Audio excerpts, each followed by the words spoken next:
Hola, bienvenidos a Top Performers. Soy Andrés Pérez y es tu programa semanal en el que encuentras ideas, estrategias, inspiración para llevar tu desempeño al siguiente nivel, derivado de entrevistas que hago con personalidades. El día de hoy nos acompaña un extraordinario abogado, de hecho uno de los mejores de Latinoamérica. Acaba de ser reconocido como el mejor abogado del año 2025 por la revista Legal 500. Es un buen amigo, Jean-Paul Fara. Gracias por estar aquí, Jean-Paul, bienvenido. Muchas gracias, querido Andrés. Qué gusto acompañarte.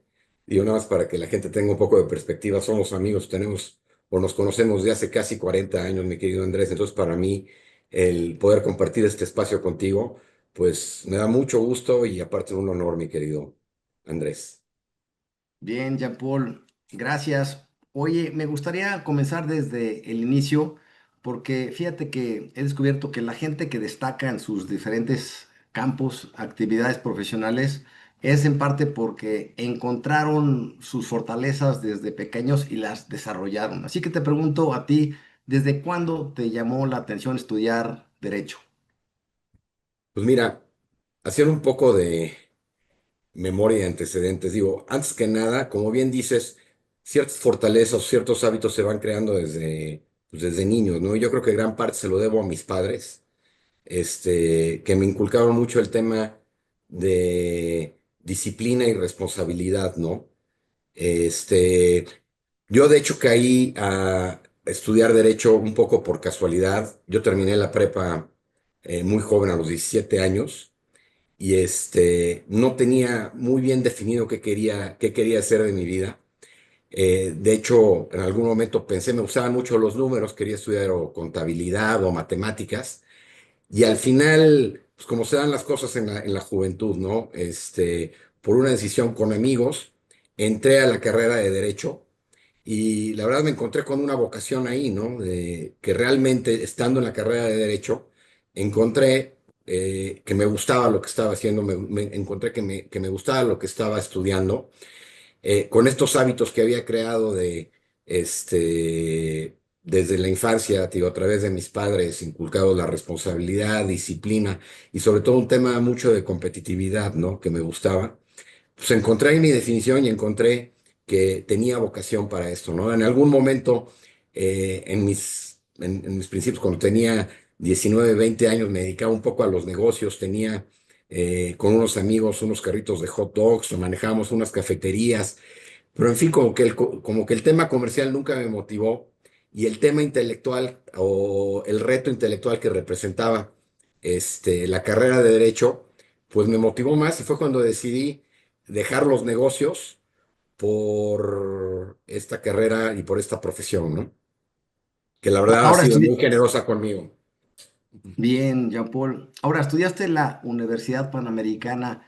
¿Recuerdas alguna experiencia en esos estudios que te haya marcado para tu futuro profesional? Sí, como te mencionaba, cuando estaba en la carrera, eh, las primeras materias, el hábito de lectura, un poco lo competitivo con mis compañeros en la misma universidad, pero especialmente tuve un par de compañeros. eh, Como bien dice el dicho, mi querido Andrés, si tú te juntas con cinco gentes emprendedoras y exitosas y competitivas, seguramente tú serás el sexto, ¿no? Entonces, especialmente un compañero mío y abogado, Alejandro Sainz, que también es un abogado muy exitoso en un área de práctica, como que siempre tuvimos una competencia muy sana y una motivación para estudiar y apoyarnos en nuestra carrera, ¿no? Y en ese ámbito, pues fui conociendo gente, abogados, amigos, que siguen en la carrera y en la profesión, que es muy curioso, ¿no? Pero todos han sido muy exitosos porque como que todos, dentro de, te digo, una competencia sana y nos hemos venido acompañando en esta carrera, ¿no? Y en esta profesión. Entonces, yo creo que sí es muy importante de quién te rodeas y con quién estás, este, pues para poder destacar, sea en derecho o en cualquier otra área de, profesional, ¿no? Así es, Jean Paul. Y ahora, ¿cómo fueron tus inicios en tu vida laboral? ¿Dónde empezaste? Mira, mi primer trabajo fue en una firma que se llamaba Basham Rinch Correa. Empecé haciendo trabajo corporativo y trabajo fiscal. Eh, Estás hablando de principios de los noventas, en que estaban pues, muchos cambios en México, ¿no? En la administración de Salinas de Gortari, con todo el tema de privatizaciones, mucho tema de inversión extranjera, México abriendo sus puertas a la inversión extranjera, a los mercados financieros del mundo. Y ahí empecé a hacer trabajo transaccional. Lo que pasa es que era muy esporádico el trabajo transaccional que yo veía ahí, ¿no? Y en ese momento pues, tenía o estaba la formación de esta firma con unos socios verdaderamente extraordinarios en ese momento, y era la firma que manejaba la mayoría de las transacciones importantes en México en trabajo transaccional, financiamiento, mercado de capitales, fusiones y adquisiciones. Y estaba emprendiendo mucho la firma, entonces la verdad decidí hacer el cambio y salí de Basham para entrar a esta firma Rich Mueller. En su momento era Rich, Heder y Mueller, ¿no? Era una firma de 6 socios y no más de 10 12 abogados.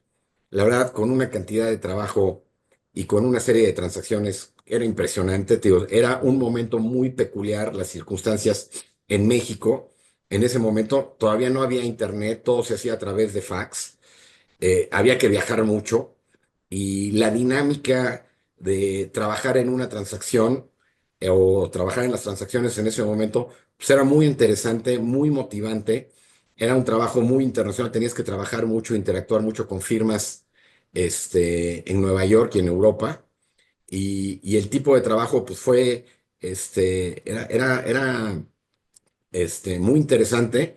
Y te digo, teníamos prácticamente, o la firma tenía prácticamente el monopolio, ¿no? Las demás firmas, ahora los que son los competidores, pues te diría que básicamente nos empezaron a copiar, ¿no? En los modelos. De hecho, muchos de los abogados que son exitosos o de las firmas que son exitosos ahora fueron formados en esta firma, ¿no?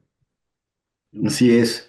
Y ahora tú estudiaste tu maestría en Derecho en una de las mejores universidades del mundo, en Columbia, y te pregunto si ahí o en tus inicios profesionales, si tuviste algún mentor, maestro, compañero que te impulsara de manera determinante para que tuvieras éxito en tu vida laboral.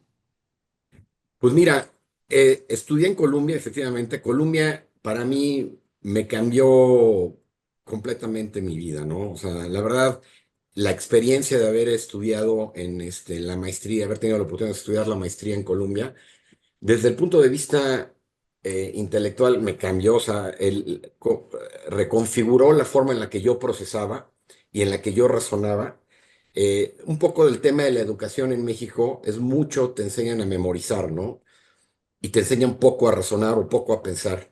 La educación en Colombia me cambió, me reconfiguró, la verdad, la forma en que yo veía un caso práctico, la forma en que razonaba una solución o la forma en que yo podía ver el valor agregado que un abogado podía dar a la resolución de temas fue muy distinto, ¿no? No tuve propiamente un mentor. Yo creo que a lo largo de mi vida he tenido muchos mentores, como te lo mencioné, mis padres, mucho mis colegas o amigos con los que he colaborado o abogados. Y aquí en la firma, la verdad es que sí tuve muchos mentores, la gente que estaba, los socios que te menciono, que estaban en la firma en ese momento, o sea, para mí eran gente intelectualmente y profesionalmente muy competente, con extraordinarios valores y muy eficientes en lo que hacían, muy profesionales en lo que hacían. Te puedo decir, la firma se llamaba Rich, Heder y Mueller, ¿no? En ese momento, Tomás Heder, te podría decir que fue uno de mis grandes mentores, Tomás Mueller, socios que en ese momento, con los que todavía tengo, ¿no? Como puede ser Luis Nicolau o José Ras Guzmán, que ahora dirige una firma, Greenberg Torres. Entonces, yo te diría que más mis mentores o más la gente que me motivaron para emprender, pues fueron los socios de esta firma en el momento en el que yo entré, ¿no? Y obviamente mis amigos. Después de estar en Colombia, trabajé una época en una firma en Madrid que se llama Uría y Menéndez. Estuve aproximadamente 6 meses. También cuando yo entré a Uribe y Menéndez, pues eran 16. Era una firma bastante mediana en España. Ahora es un monstruo de firma, es una de las firmas más grandes en Madrid, más importantes, una firma muy, muy exitosa en España. Y de ahí regresé a trabajar a Nueva York, a una firma que en ese momento se llamaba Sherman Sterling, que era una de las firmas más activas en Latinoamérica, especialmente en México, también con extraordinarios abogados.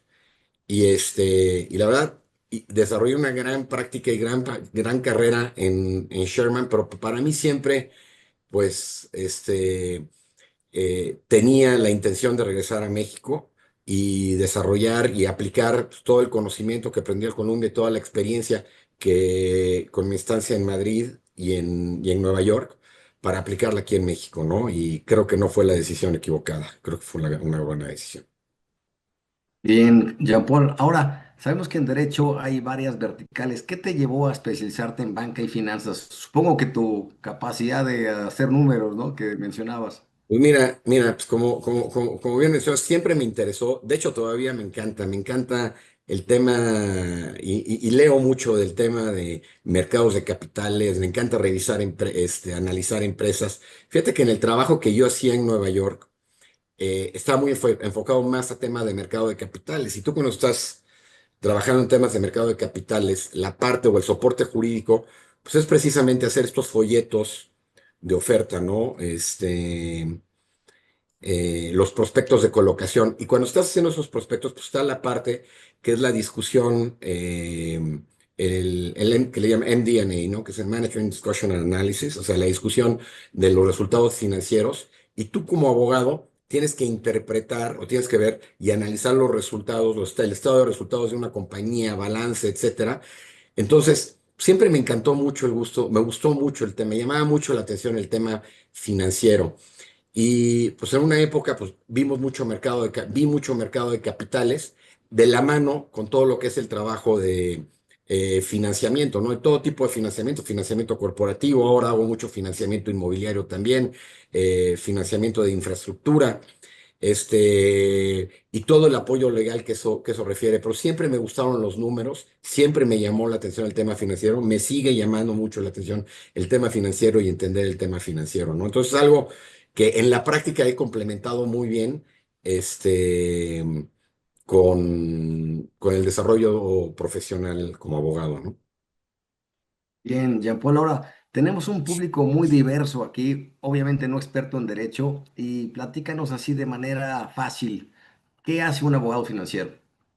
Pues mira, lo que pasa es que es muy amplio, ¿no? Como te digo, abogado financiero puede ser el tema de mercado de capitales, que es obviamente todo el trámite, toda la estructura para la colocación de una empresa o de un bono en los mercados de una empresa y la negociación de toda la documentación que tiene que ir de la mano para la oferta, o sea, explicar lo que es la empresa, y la otra, pues toda la documentación legal, que es declaraciones, obligaciones de hacer, obligaciones de no hacer, las causas de vencimiento anticipado, en fin, para implementar un documento de financiamiento, ¿no?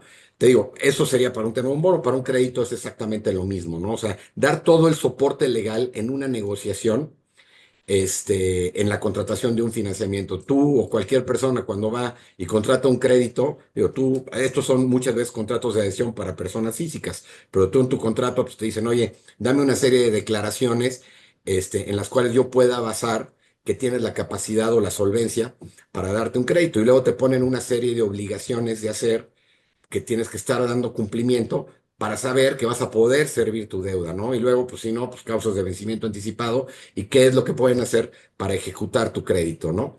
Pues básicamente eso es lo mismo, pero imagínate en un mundo corporativo, en transacciones, que pueden ser cross-border o nacionales, que pueden impactar o que pueden tener muchos componentes como garantías, como fideicomisos, etcétera, transacciones muy complejas. Entonces tú como abogado, pues tienes que dar todo este soporte legal, ¿no?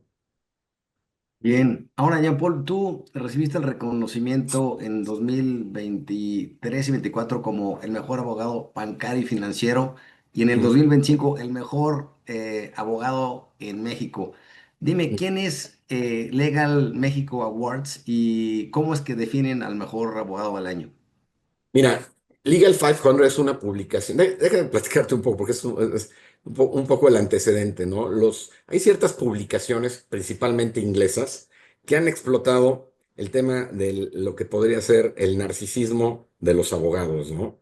Entonces empezaron con temas de ranking de quiénes pueden ser las firmas y se han vuelto como un referente de si quieres buscar, quieres tener el antecedente o el presente de un abogado, es como un poquito, pues ver quién es, ¿no? Es una referencia de quiénes son los distintos abogados. Te diré que hay tres, cuatro eh, publicaciones que son las publicaciones más serias. Una de ellas es Chambers y otra de ellas es este Legal 500, ¿no? Entonces, Legal 500 lo hace a nivel mundial. eh, Hacen una investigación respecto a cuáles son las firmas y por especialidad, ¿no? Como bien mencionaste, yo gané el premio de mejor abogado bancario y financiero porque ellos hicieron un análisis de quiénes son las firmas y quiénes son los abogados que participan en el mercado relevante, ¿no? Y hacen una serie de entrevistas con clientes, tienen reporte de cuáles son las transacciones más relevantes, hablan con los distintos participantes en el mercado y en base a eso ellos hacen un filtro y hacen sus determinaciones y dan sus distintos reconocimientos. Esto es un reconocimiento que hacen una vez al año en México, en donde están las principales firmas mexicanas.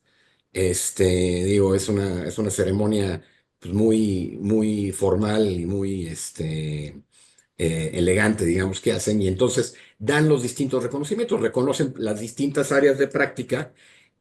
A la firma en este año nos reconocieron como la mejor firma bancaria y financiero, como la mejor firma inmobiliaria, dan premios para la mejor firma en fusiones de adquisiciones, en litigio, en fiscal, distintas áreas de práctica, ¿no? Y dan este premio que es como un premio en general al abogado global en México que tuvo más relevancia, ¿no? Entonces, no necesariamente es que es el mejor abogado, pero es el abogado que a lo mejor tuvo la mayor presencia o relevancia en el mercado legal en México. La verdad, lo considero un honor. Esto no lo tomo como como algo individual o personal. Yo creo que esto lo que representa, pues es un reconocimiento primero sin duda a mis colegas en la firma, porque si no fuera por la firma y por los colegas que tengo en la firma, esto no hubiera podido ser por mis clientes y por mi competencia y colaboradores, ¿no? Entonces, esto pues, es un agradecimiento, yo creo que es un reconocimiento a un trabajo y a una trayectoria, llevo más de 30 años en esto, a una trayectoria de, de cómo me he podido desarrollar en el despacho, en el mercado, con la competencia y con mis colaboradores, ¿no? Porque no lo hubiera logrado si no tuviera eso, ¿no? Pues muy bien, Jean-Paul, te felicito, no cabe duda que siempre has sido una persona sumamente brillante y además con el componente social muy desarrollado también, te mueves en los círculos sociales de manera también maravillosa. Ahora, más allá del reconocimiento, ¿qué habilidades diferencian a un abogado tradicional, digamos, a uno que participa en transacciones multimillonarias como tú? Mira, yo te diría, el tema de las transacciones millonarios pueden o no pueden ser millonarios. Me ha tocado ver de todo, ¿no? O sea, yo creo que el monto de la transacción no es relevante. Yo creo que está el tema de tus valores y tu ética profesional y la atención que tú le tienes que brindar a tu cliente, ¿no? Puede ser una transacción de 100,000 pesos o puede ser una transacción de 20,000 millones de dólares, ¿no? Muchas veces es curioso, las transacciones más pequeñas son mucho más complejas porque no hay un alto nivel de sofisticación entre las partes a las transacciones que son de mayor monto, en la cual los participantes son muy sofisticados o las transacciones ya están demasiado estandarizadas, ¿no? Entonces, pues tú tienes muchas variables, pero yo creo que todo depende en la disciplina, el entendimiento que puedas tener y la dedicación que le puedas y la atención que le puedas dar a tu cliente, ¿no? Es un tema de un servicio. Al final del día, somos prestadores de servicio. A mí, si la transacción es de X millones de dólares o... Pues no es mi dinero, no es el que está en juego. Yo lo que tengo que hacer es dar mi mejor servicio como asesor y darle a los instrumentos a mi cliente para que pueda tomar las mejores decisiones o las decisiones mejor informadas en cuestión al momento de llevar a cabo su transacción, ¿no? Ok, ahora platícame brevemente de alguna operación en la que tu participación fue crucial para el éxito. Algo así breve para que la gente comprenda bien lo que es. Yo quiero pensar que todas, mi querido Andrés, que por eso me buscan. Yo quiero pensar que la razón por la que nos buscan o buscan a la firma y lo que puede ser a mí en particular es por el valor agregado que yo puedo traer a una transacción. ¿Y en qué se basa ese valor agregado? Pues muchos años de experiencia, muchas transacciones en las que he participado, mucho conocimiento y hay ciertas cosas que nada más la experiencia te dan, y el tiempo y el paso del tiempo te dan, porque puedes ser un excelente abogado, puedes conocer perfectamente las leyes, pero cuando la gente acude a este tipo de firma o un abogado como nosotros, lo que busca es hacer su negocio. Quiere encontrar la forma en que sí se puede crear ese valor, se puede construir en un negocio, a diferencia de un abogado litigante, ¿no? Que ahí, pues ahí es un poquito más, es un tipo de servicio o un tipo de asesoría distinta. Entonces, algo que me distingue es de que siempre busco, o sea, entiendo los intereses de mi cliente y busco la forma de hacer un negocio dentro de un marco legal y traer ese valor agregado en el que todas las partes pues salgan de una manera, te diría, contentas o satisfechas con el negocio que están haciendo, ¿no? Sé, en la contratación del financiamiento, en una operación de fusiones y adquisiciones, el buscar cómo sí hacer un mercado de capitales, dar mucha creatividad y dar mucho valor agregado a esta transacción, ¿no? Y sobre todo, al final del día estás en un negocio de personas, Andrés. Y la forma en la que te comunicas, la forma en la que articulas, la forma en la que te transmites un mensaje, la forma en que puedes dejar los egos o narcisismos de un abogado, porque no se trata de una competencia intelectual, se trata de representar y de darle el mayor valor a tu cliente. Al final del día, el que toma las decisiones para llevar a cabo o no esta operación de varios millones o una transacción pequeña es el cliente, no soy yo el que está corriendo el riesgo, pero yo debo de ponerle y darle los elementos para que tome la decisión de la mejor manera informada. Bien, ahora seguramente hay una gran presión por las transacciones que haces, dado que hay jugadores muy relevantes en la mesa. Dime, ¿tú cómo mantienes tu control mental y emocional en tu actividad? Es que lo disfruto mucho, Andrés. Para mí o sea, es entretenido. O sea, no lo veo como un trabajo, lo veo como una forma de entretenimiento. De verdad, me fascina el comportamiento humano, me fascina interactuar, articular, argumentar. O sea, es algo que la verdad lo disfruto mucho en la parte del ejercicio, lo disfruto mucho en la parte de organizar equipos, de mentorear gente. Tengo equipos, la verdad es que en toda mi trayectoria, pues he construido muchos, que tengo socios jóvenes que empezaron conmigo de pasante y los he ido formando y ahora son mis socios. Y tienes equipos de colaboradores muy capaces, muy talentosos. Entonces, cuando trabajas con gente talentosa, cuando tienes contrapartes, porque inclusive te diría que es un mercado muy sofisticado en el cual nosotros estamos con gente muy talentosa. Entonces, pues los abogados que son mi competencia, a los cuales respeto mucho, pues cuando cada vez es muy, es muy agradable el poder trabajar con gente que te está contribuyendo, ¿no? Con la que te está alimentando el tema intelectual, el tema profesional y el poder construir y poder sacar una transacción adelante, como que es muy satisfactorio en ese sentido, Andrés. Entonces, pues yo creo que es un tema que lo tienes que disfrutar y es la forma en la que tienes que controlar el estrés, ¿no? En ese sentido. Y al final del día, como te digo, yo tengo mi función, soy un prestador de servicios.